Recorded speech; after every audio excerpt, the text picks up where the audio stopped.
सत श्री अकाल, नमस्कार, आदाब। पंजाबी रेडियो और पंजाबी टीवी यूएस से देख और सुन रहे सभी साथियों का स्वागत है इस समय के विशेष program beyond the headlines with Mandeep Punia में।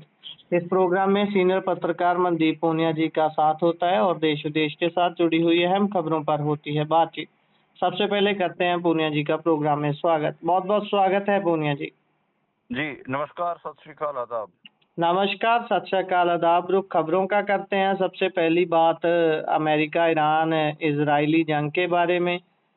खबर सामने आ रही है कि 500 करोड़ देने की घोषणा ईरान कर रहा है किनको? जो ट्रंप और नेतन्याहू की हत्या करेंगे।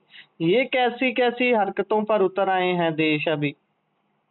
देखिए गुरप्रीत, जब डिप्लोमेसी में आप लोग किसी पॉइंट के ऊपर अड़ जाते हैं तो दोबारा जो झगड़े करने के, और झगड़े भी बहुत फूहड़ तरीके के करने की जब आप कोशिशें करते हैं तो ऐसा दिखता है।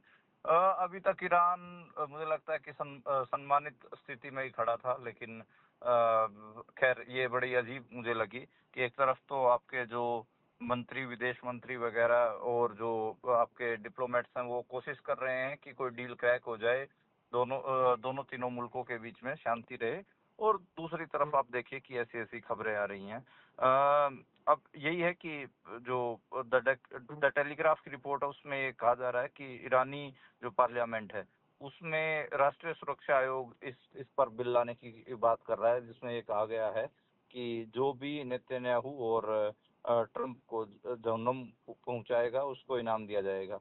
तो खैर अजीब है। हालांकि जो ईरान के सर्वोच्च नेता थे अयातुल्ला अली खामेनेई, उनकी मौत भी अमेरिका की वजह से और इजराइल की वजह से हुई है। तो खैर वो उसको उस तरीके से भी कह रहे हैं कि हम बदला इस हिसाब से लेंगे कि इन दोनों को जहन्नुम पहुंचाएंगे और जो ऐसा काम करेगा उसको हम 500 करोड़ रुपए देंगे। खैर अगर मैं बात करूं तो मंगलवार पर हमला करने की तैयारी, मंगलवार के दिन हमला करने की तैयारी ट्रंप कर रहे थे, लेकिन जो कतर हैं, सऊदी अरब हैं और यूएई जैसे जो गल्फ देश हैं वो बातचीत के लिए कुछ समय मांग रहे थे, तो इस वजह से ये हुआ। उन्होंने अपने सोशल मीडिया ट्रूथ के ऊपर भी लिखा है और ट्रंप ने ईरान को फिर चेताया है कि आप जल्दी समझौता कर लो, नहीं तो कुछ नहीं बचेगा। तो खैर उन्होंने कहा कि घड़ी तेज चल रही है। इसके अलावा अमेरिकी इजराइल की जो ईरान पर नए हमलों की जो तैयारियां हैं वो अलग अलग मीडिया हाउसेज में आज अपने को देखने को मिली हैं, काफी उसके ऊपर बात हुई है। होर्मुज में जो क्राइसिस है वो आपको पता ही है, सीवियर होता जा रहा है, लगातार बढ़ता ही जा रहा है। 1500 कारोबारी जहाज फंसे हुए हैं और मतलब इसमें ज्यादातर आपको पता है कि किस किस्म का खतरा वहां पर ड्रोन के हमले हो सकते हैं, माइंस बिछी हुई हैं उस इलाके में, मिसाइलों का खतरा है और 20,000 से ज्यादा जो उन 1500 शिप्स के ऊपर लोग हैं, मौजूद हैं, नाविक, उनकी जान को भी खतरा तो है ही। यूरोप को सबसे ज्यादा नुकसान हो रहा है।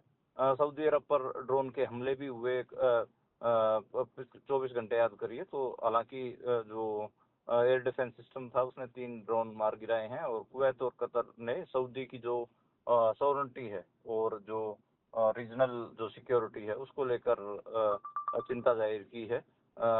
इसके अलावा मैं विजुअल देख रहा था कि ईरान में लड़कियों को AK-47 चलाने की तैयारियां देखी जा रही हैं और आज कई सारे जो इस किस्म के जो वीडियोज हैं वो हमें सोशल मीडिया पर देखने को मिले हैं। खैर ईरान का एक ही मामला देखने को मिल रहा है लगातार। ईरान ये कह रहा है कि भाई हमारे ऊपर हमला किया तो हम जो गल्फ के देश हैं, अरब देश हैं, उनको छोड़ेंगे नहीं जो अभी अमेरिका और इजराइल के साथ साथ खड़े हैं। तो मतलब ईरान एक अलग किस्म की लड़ाई लड़ रहा है।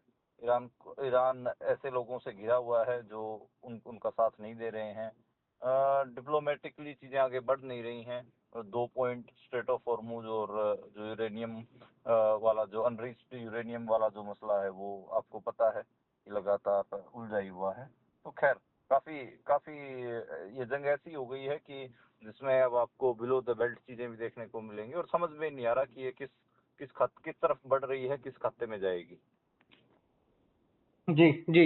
इससे आगे बढ़े तो आज राहुल गांधी बोल रहे हैं कि कॉम्प्रोमाइज़्ड पीएम सवालों से भागते दिखे हैं। एक वीडियो वायरल हो रही है जिसमें पीएम मोदी से सवाल करती एक महिला पत्रकार बताई जा रही है और पीएम बिना किसी तरीके का रिएक्शन दिए वहाँ से निकलते दिख रहे थे।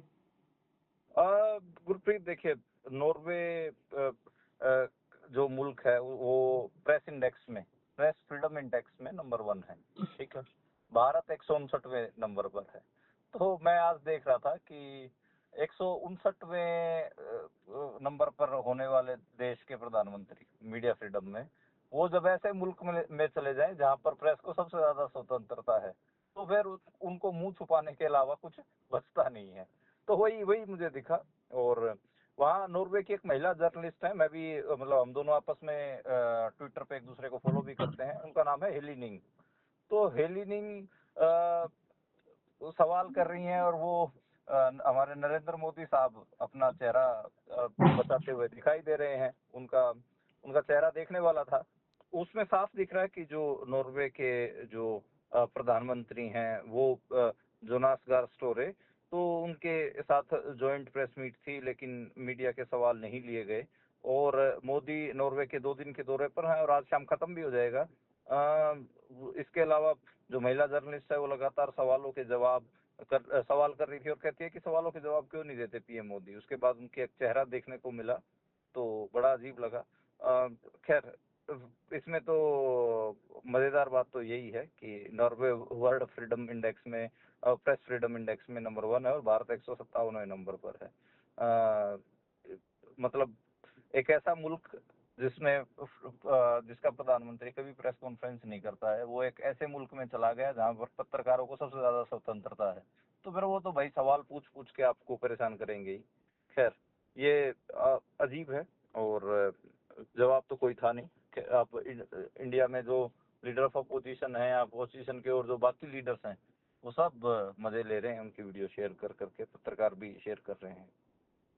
जी, बिल्कुल, बिल्कुल। और पेट्रोल और डीज़ल में बे ₹1 की और बढ़ोतरी हो गई है दामों में? हाँ, गुरप्रीत, जब से ये खबर आई थी कि इलेक्शंस हो चुके हैं 5 सूबों में और रिजल्ट आ गए, उस दिन से ही हम लगातार ये बात कर रहे थे कि अब आपको पेट्रोल डीजल के दाम देखने को मिलेंगे बढ़ते हुए। फिर कुछ दिन पहले पहले कमर्शियल सिलेंडर वालों को निपटा गया, उनके तो 993 रुपए एकदम से, 1000 रुपए एकदम से बढ़ाए गए। फिर चलिए सीएनजी का लगा, एलपीजी 5 किलो का जो सिलेंडर आता है एलपीजी का मजदूरों वाला, उस पे भी पैसे बढ़ाए गए। और अब जब ये इसके पैसे बढ़ाए गए पेट्रोल डीजल के, तो 3-3 रुपए बढ़ाए गए। जिस दिन 3 रुपए बढ़ाए गए तो उस दिन ही मतलब मेरी भारत के कई आर्थिक पत्रकारों से बात हो रही थी, तो मैंने उनसे कहा कि सर ये तो पॉसिबल नहीं हो सकता, कम से कम 15-15 रुपए बढ़ाने होंगे। तो उन्होंने कहा कि अब की बार जो इन्होंने सिस्टम रखा वो इस किस्म का रखा है कि 3 रुपए आज बढ़ा दिए, 2-4 दिन बाद 1 रुपए बढ़ा दिया, ऐसे कर करके महीने के अंदर ये 15 रुपए बढ़ाएंगे, एकदम नहीं बढ़ाएंगे, नहीं तो लोग लोग चिल्लाएंगे। इसलिए आज आपको देखें कहीं 90 पैसे बढ़ा दिया, कहीं 1 रुपया बढ़ा दिया। तो ये जो पेट्रोल और डीजल के दाम हैं वो बढ़े हैं। कई सूबे ऐसे हो गए हैं जिनमें तो 100 के पार हो गया, मतलब तकरीबन 15 सूबे ऐसे हो गए हैं जहाँ पर पेट्रोल जो है वो 100 के पार हो चुका है और 17 सूबे ऐसे हैं जहाँ पर डीजल 90 से ज्यादा हो गया है। तो कीमतें तो लगातार बढ़ ही रही हैं और आपको उसका असर दिख भी रहा होगा कि बहुत सारी जगह पे लोग डीजल और पेट्रोल स्टोर करने के लिए लाइनें लगा रहे हैं। मैं तो मतलब जो कीमतें हैं वो मैं देख रहा था कि पेट्रोल पंप्स पे और डीजल पंप्स के ऊपर लोग अपने कनस्तर ले लेके लाइनें लगाए हुए हैं, तो वो बड़ा मेरे को अजीब लगा। और मतलब बिहार का तो मैं देख रहा था, वहाँ तो सिर्फ 200 रुपए का ही पेट्रोल दिया जा रहा है, उससे ज्यादा पेट्रोल नहीं दिया जा रहा जो ज्यादा पेट्रोल लेने आ रहे हैं, तो वहाँ पर लंबी लंबी लाइनें हैं। राजस्थान में तो एक विवाद हो गया कि जी। राजस्थान में एक पेट्रोल पंप वाले ने ड्रम में डीजल देने से इनकार कर दिया, जिसके बाद लोगों ने वहां पर हंगामा कर दिया। और पेट्रोल पंप जो संचालक हैं वो भी अब हड़ताल पर दिख रहे हैं, वो भी कह रहे हैं कि गलत हो रहा है। तो काफी अपन कहें कि दिक्कत हो रही है। मतलब पंजाब में, चंडीगढ़ में 1-1 रुपए बढ़ा है। लुधियाना में जो पेट्रोल की कीमतें हैं वो 100 के पार हो चुकी हैं, 101 रुपए का कन्यादान सा लिखवा दिया है लुधियाना में। तो खैर, तो ये दिख रहा है। और मतलब पेट्रोल पंपों पे लंबी लंबी लाइनें, लोगों में पैनिक। वो किसान ठीक रहे जिन्होंने चुनाव के दौरान ही अपने 2-4 हज़ार लीटर के डीजल के ड्राम भरवा लिए थे, क्योंकि आपको पता है कि 1 जून से जोने की जो धान की जो फसल की बुआई शुरू होनी है, और खेतों में काम तो चलेंगे ही। तो किसानों के पास आपको पता होगा कि लोहे के जो टंकियां होती हैं, उसमें वो डीजल अपना भरवा लेते हैं, पहले ही एक्स्ट्रा भरवा लेते हैं। कौन हर रोज पेट्रोल पंपों के, डीजल पंपों के चक्कर लगाए, तो उनको थोड़ा सा फायदा होगा, थोड़ी बचत रहेगी। बाकी जो लोग अभी बेचारे परेशान हो रहे हैं, तो समझा जा सकता है नरेंद्र मोदी खुद विदेश घूम रहे हैं और मुल्क में आपको जो फ्यूल क्राइसिस है उसकी झलक देखने को मिल गई है। जी, बिल्कुल। अभी इससे आगे बढ़ते हुए मौसम की बात करते हैं। मानसून अगले हफ्ते केरलम पहुंचेगा, रफ्तार कम रहने की आशा है। देखिए गुरप्रीत, एक बात हमें ये समझनी होगी कि अल नीनो इफेक्ट दिख रहा है आपकी बार, ये अल नीनो ईयर होने वाला है। मॉनसून कम रहेगा, ठीक है। मॉनसून कम रहेगा, इसका मतलब, इसके कई मतलब हैं। इसका एक मतलब तो ये है कि भारत में जो बारिश आधारित जो खेती बाड़ी के जो इलाके हैं, वहां पर खेती बाड़ी प्रभावित होंगी, गर्मी ज्यादा पड़ेगी, हीट वेव ज्यादा देखने को मिलेंगे, और मतलब अर्थव्यवस्था पे प्रभाव देखने को मिलेगा। तो और कई इलाके तो ऐसे, बुंदेलखंड, वहां पर तो शायद भुखमरी जैसे हालात ना हो जाएं। तो ये कई ऐसी चीजें हैं जिनकी हमें चिंता करनी चाहिए। तो 7 दिन ऑलरेडी केरला से लेट चलेगा, और वो जो ब्रेक होते होते अगर मैं बात करूं तो जो मध्य भारत है वहां तक तो 15 दिन का गैप पड़ जाएगा। औसत तापमान आप देखिए कि लगभग 45 डिग्री से ज्यादा रह रहा है, और दक्षिण इलाकों को छोड़ दें तो आधे से ज्यादा मुल्क में हीट वेव के असर हैं। राजस्थान, उत्तर प्रदेश, मध्य प्रदेश, पंजाब, हरियाणा रेड हो रखे हैं, बिल्कुल बिल्कुल लाल। और मतलब आपको आज मैं बताऊं, बठिंडा में मैं देख रहा था, बठिंडा में 47 डिग्री टेम्परेचर था, हरियाणा के सिरसा में 47 डिग्री टेम्परेचर था। तो वहाँ मतलब लार्जली जो सिरसा है और बठिंडा है, इस इलाके को थार का एक्सटेंडेड पार्टी माना जाता है, यहाँ तक थार डेजर्ट होता था।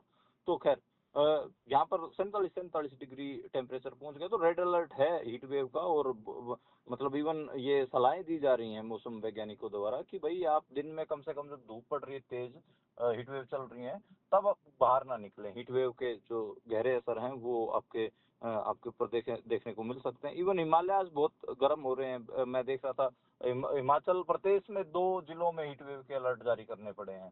तो जी। हमने कभी नहीं सुने थे कि भाई हिमाचल प्रदेश में हीट वेव अलर्ट जारी हो रहे हैं। बड़ा खराब साल रहेगा। अल नीनो इफेक्ट है तो फिर बारिश कम होगी, मानसून देरी से पहुंचेगा, और हीट वेव की चीजें देखने को मिलेंगी। और जो क्योंकि इंडिया की बहुत सारी रूरल इकोनॉमी इसके ऊपर डिपेंडेंट है, तो उसमें भी असर देखने को मिलेगा। जी, जी।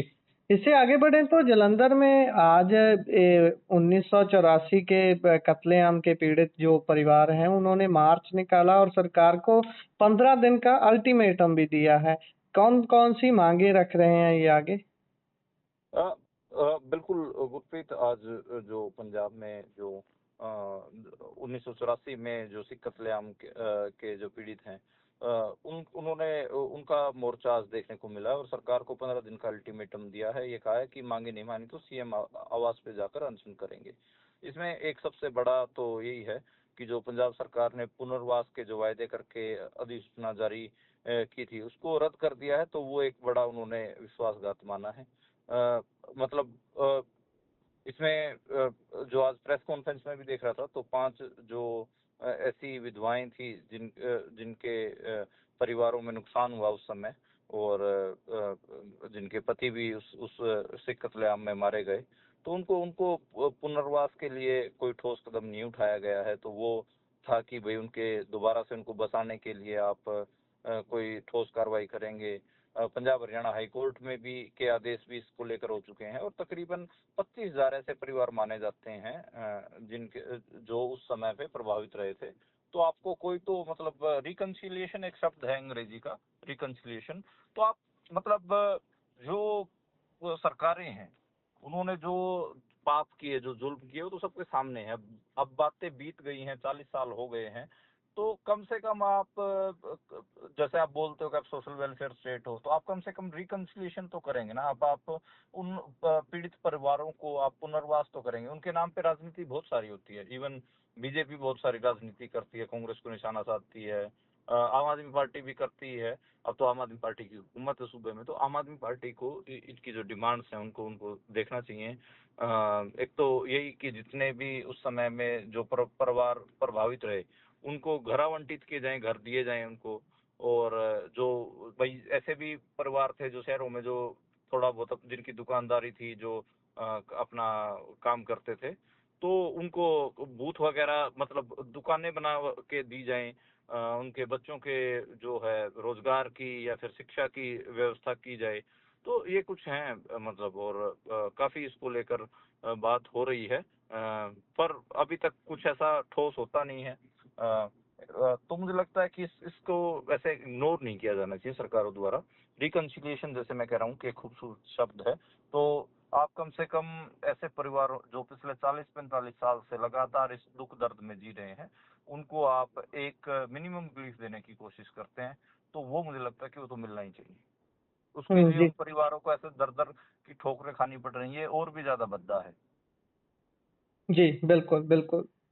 इससे आगे अगर बढ़े तो एक पंजाबी महिला सिंगर की हत्या का मामला सामने आया है और लाश भी नहर से बरामद हुई है। परिवार बता रहा है कि पिछले काफी दिनों से लापता थी वो लड़की। हाँ, लुधियाना की पंजाबी सिंगर है इंदर कौर। वैसे उनका नाम है यशिंदर कौर, लेकिन मतलब जैसे इन शॉर्ट वो इंदर कौर लिखती हैं। 29 साल की हैं, उनकी उनकी की थी, और उनकी हत्या कर दी गई। जो उनका जो डेड बॉडी है वो नीलो नहर में मिला। इंदर को 6 दिन पहले गन पॉइंट पर किडनैप किया गया था। उसके बाद परिवार उनकी तलाश में जुटा हुआ था। इंदर के भाई ने कहा कि मोगा का रहने वाला व्यक्ति जबरदस्ती शादी करने का दबाव बना रहा था। इंदर ने मना कर दिया तो उसे किडनैप कर लिया। फिर हत्या करने के बाद वह कनाडा भाग गया। हत्या करने के लिए ही कनाडा से नेपाल के रास्ते पंजाब आया था, और फिर इसी रास्ते से भाग गया। भाई ने बताया कि 5 साल पहले दोनों की इंस्टाग्राम पे दोस्ती हुई थी, लेकिन जैसे ही इंदर को पता चला कि आरोपी जो है वो डूबियस है, वो शादीशुदा है या उसके बच्चे भी हैं, तो उन्होंने मना कर दिया। इंदर के जो माता पिता और 2 भाई हैं वो कोरिया में रह रहे हैं, और उनका जो एक भाई है वो लुधियाना के जमालपुर में रह रहा है। तो इंदर कौर को जैसे एक मतलब जो जो ये महिला सिंगर थी, काफी इन्होंने गाने भी दिए थे, जैसे ना चलदा, देसी सिरे दे, लानेदार नी, सोना लगदा तू, इस किस्म के कई सारे ऐसे गाने थे जो इन्होंने दिए थे। इनकी इनकी हत्या पंजाब में लॉ एंड ऑर्डर की जो स्थिति है उसके ऊपर दोबारा से एक क्वेश्चन मार्क खड़ा कर रही है। मुझे लगता है कि इस बेटी को न्याय मिलना चाहिए, जस्टिस मिलना चाहिए, और सरकारों को इस पे, और प्रशासन है उसको इसके ऊपर कुछ ना कुछ जरूर सख्त और बहुत बहुत जल्दी इसके ऊपर कोई कार्रवाई करनी चाहिए। जी, और पंजाब सरकार ने आज एक नया प्रोजेक्ट शुरू किया है और किया भी सीएम मान के अपने गाँव से है। अंडरग्राउंड जो तारों का करने का एक बयान दिया था, उस पे काफ़ी हँसी मज़ाक भी हुआ था सीएम भगवंत मान को लेकर, और अभी उसका काम शुरू हो गया है, प्रोजेक्ट शुरू हो गया है तारों को अंडरग्राउंड करने का। देखिए, बिजली के तारों को अंडरग्राउंड करने का जो पायलट प्रोजेक्ट है वो शुरू हुआ है। मतलब अभी पूरे पंजाब की बिजली तारें अंडरग्राउंड कर दी जाएंगी, इसमें मुझे थोड़ा सा अभी डाउट है। पायलट प्रोजेक्ट के तौर पे उन्होंने जैसे खुद मान साहब का गांव सतोज संगरूर में, तो वो चुना है, और इस मौके पे जो मान है वो वहाँ मौजूद थे। उन्होंने कहा कि आज का दिन गोल्डन वर्ड्स में लिखा जाएगा, और किसी भी राज्य ऐसा प्रोजेक्ट किसी भी राज्य ने नहीं सोचा। खैर, जो बीजेपी के नेता सुनील जाखड़ वगैरह वो सब इस मामले को लेकर हमलावर भी हैं, वो उनके ऊपर हमला भी कर रहे हैं। मान का एक तर्क सबसे बड़ा तो यही है कि पहले बिजली के खंभों को लेकर भी राजनीति होती थी, खंभा लगवाने के लिए रिश्वत देनी पड़ती थी, कई बार विवाद भी हो जाते थे। तो उन्होंने कहा कि इसलिए मेरे दिमाग में था, और अब फाइबर तारें आ गई हैं जो हर मौसम में चल सकती हैं, तो सरकार अब इस तरफ काम कर रही है। तो खैर है ये पायलट प्रोजेक्ट, पर देखते हैं कि कितना ये आगे सक्सेसफुल होता है, कहाँ कहाँ तक जाता है। वो कह रहे वो दूसरा जो तर्क है वो सिक्योरिटी का है कि जो ढीली तारें होती थी वो कोई आंधी वगैरह में टूट जाती थी तो हादसे का खतरा रहता था, तो इससे हादसा रुक जाएगा। तो ये चीजें हैं, और बाकी तो जो सुनील जाखड़ वगैरह हैं वो सब तो कह ही रहे हैं कि ये गलत हो रहा है। जाखड़ मतलब हालांकि जाखड़ को तो वो कह रहे हैं कि ये तो भाजपा वालों का तोता है। तो ये अभी इसको लेकर थोड़ी पॉलिटिक्स तो पंजाब में दिखेगी, थोड़ी तू मैं दिखेगी। जी, जी। और इससे आगे अगर हम बढ़ें तो पर्चे रद्द होने के विरोध में बरनाला में कल बंद रहेगा। भाजपा, कांग्रेस, अकाली दल और व्यापार मंडल ने मोर्चा खोला है। देखो गुरप्रीत, मामला क्या है कि कई जगह पे आपको पर्चे जो हैं लोकल बॉडीज के चुनाव में रद्द होते दिखे, और इसमें कई किस्म के मामले थे। आज मैं तो यहाँ मोहाली का एक नया गांव जो काउंसिल है उसका मैं देख रहा था, उसमें भी इवन एक सिटिंग जो पार्षद था, जो काउंसिल मेंबर था, जो जीता हुआ था, उसका भी पर्चा रद्द कर दिया गया। तो थोड़ा धक्का, और कांग्रेस ही था बेसिकली वो। तो अपोजिशन वालों के जो पर्चे रद्द हैं वो तो किए जा रहे हैं। इवन आप देखिए कि जो फरीदकोट वाला मामला देखिए, फरीदकोट कोर्ट का पूरा जैतों वाला, वहाँ पर 9 जो आम आदमी पार्टी के मेंबर हैं वो इंडिपेंडेंट, वो बिना ही किसी उसके जीत गए, चुनाव हुए, क्योंकि वहाँ पर जो अपोजिशन पार्टियों के जो नेता थे उनके पर्चे ही रद्द कर दिए, नॉमिनेशन कैंसिल कर दिए गए। तो वो वहाँ पर वो जो हमारे स्पीकर साहब है कुलतार संधवा, वो अलग ही खुशी मना रहे हैं। तो खैर ये यहाँ बरनाला में सबसे ज्यादा हुआ है। तो बरनाला में तो जॉइंट जो प्रोटेस्ट है वो बीजेपी ने, अकाली दल ने, कांग्रेस ने वहां पर बुलाया हुआ है। व्यापार जो मंडल है वो भी दिखा, किसान यूनियन भी उसमें दिखी, और कई लोगों के वहां पर पर्चे बंद हुए हैं, रद्द हुए हैं। तो खैर ये मतलब जैसा जिस किस्म से चुनाव आयोग का जो प्रयोग बीजेपी करती है चुनाव में, विधानसभा और लोकसभा चुनाव में, तो लगता है कि वैसा सा प्रयोग शायद अब भी जो है वैसा इस्तेमाल शायद आम आदमी पार्टी भी कर रही हो। क्योंकि डाउट इसलिए जाता है क्योंकि ज्यादातर जो नॉमिनेशन कैंसिल हुए हैं वो अपोजिशन पार्टियों के हुए हैं, जो कि एक मेरे को लगता है कि आप कम से कम जो ऐसी लोकल बॉडीज के जो चुनाव हैं उनमें तो कम इंटरफेयर करेंगे तो ज्यादा बेहतर रहेगा नीचे, क्योंकि डेमोक्रेसी नीचे भी मजबूत हो तभी थोड़ा ये है कि आप लोगों के ऊपर भी प्रेशर रहता है। जो बड़ी पंचायतें हैं या बड़ी जो डेमोक्रेटिक यूनिट्स हैं लोकसभा और विधानसभा, उनके ऊपर भी प्रेशर रहता है। पर ये हमेशा एक कोशिश होती है, जो बड़े होते हैं वो लोकल बॉडीज के ऊपर अपना मतलब क्या कहें उससे कि वो रखते हैं, नकेल कस के रखना चाहते हैं, ताकि ये जो सरपंच वगैरह होते हैं या पार्षद काउंसलर वगैरह होते हैं या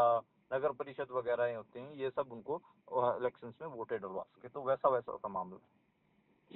जी, इसी के साथ प्रोग्राम का समय यहाँ समाप्त होता है। आप जुड़े जानकारियाँ साझा की, बहुत बहुत धन्यवाद। धन्यवाद।